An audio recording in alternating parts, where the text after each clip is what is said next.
Hello, my name is Gary Boothby and I'm Director of Finance here at CHFT. Part of my role is collecting income for the organisation.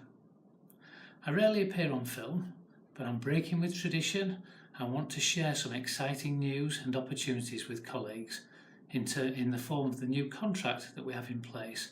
It's known as an aligned incentive contract.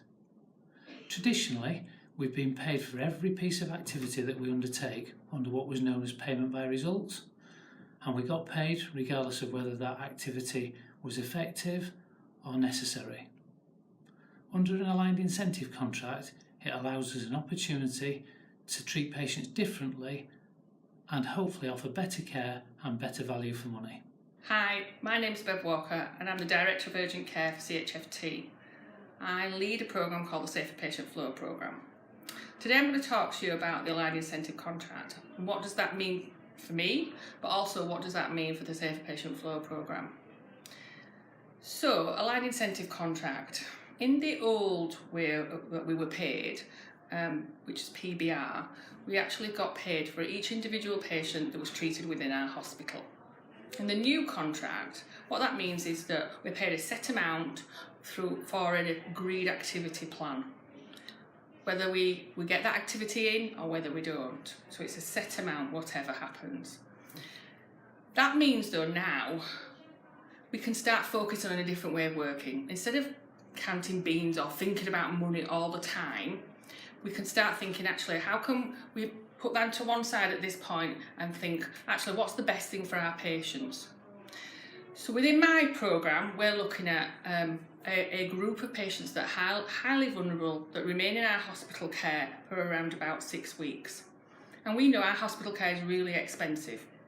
And those patients, because they're vulnerable, the high risk of falling, the high risk of hospital-acquired pneumonia, and we believe that the best thing to do would be move them into a facility in the community. To be able to do that though, we need to be able to get everybody else thinking that's the right vision for those group of patients. And of course, in the old way of working, we're going to lose activity because those 15 patients that are presently in our beds are now going to be in the community. We're not going to get paid for those anymore. And at one point we'll be really worried about that. How do we pay our bills? How do we pay our staff, etc.? But actually this is the right thing for the patients.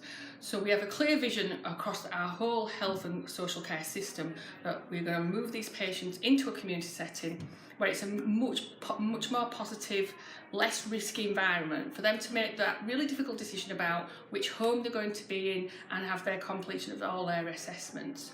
So this facility is going to be called a choice and recovery facility for patients who are going to need and require nursing care on discharge.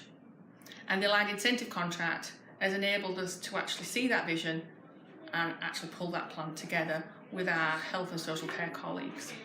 Hello, my name is Karthik Viswanathan. I'm one of the consultant cardiologists at CHFT. I would just like to share my own experience of an example of a care pathway that we have implemented that has taken advantage of the new aligned incentive contract that we now have at CHFT. So in September last year, we rolled out a new arrhythmia care pathway, which completely redesigned the way patients with simple arrhythmias such as SVT and AF were referred and managed in the trust. In contrast to the traditional model, where patients are referred through a consultant clinic, we now have a rapid access one-stop clinic, which accepts referrals from all sources, including emergency department and GPs, based on standardized referral criteria.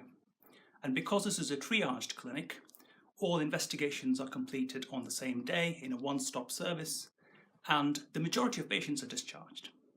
In a traditional payment by results model, any reduction in hospital activities, such as consultant follow-ups, would have resulted in loss of income.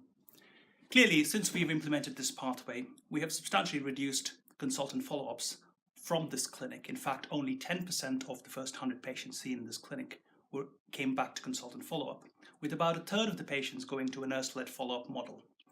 And the remaining patients have been discharged with a patient-centered follow-up model, which patients particularly like because no one likes to come to hospital more often than they need to. The aligned incentive contract does not provide a barrier to implementing such a pathway, and this has been seen and received very well, not just by clinical colleagues, but colleagues within the CCGs and GPs. And I'm really delighted how well this is taken up. I do think that there are opportunities based on the Alliance Incentive Contract for other clinical areas to roll out similar pathways, because some of the traditional barriers that the payment by results model would have, resulting in loss of income for the trust, no longer exists, which means we can do what we believe is best for patients. Thank you, Bev and Karthik, for sharing your experience and opportunities. So in summary, the aim of an aligned incentive contract is to remove some of the barriers created by the historical payment by results structures to allow for the development of clinical models at a reduced cost.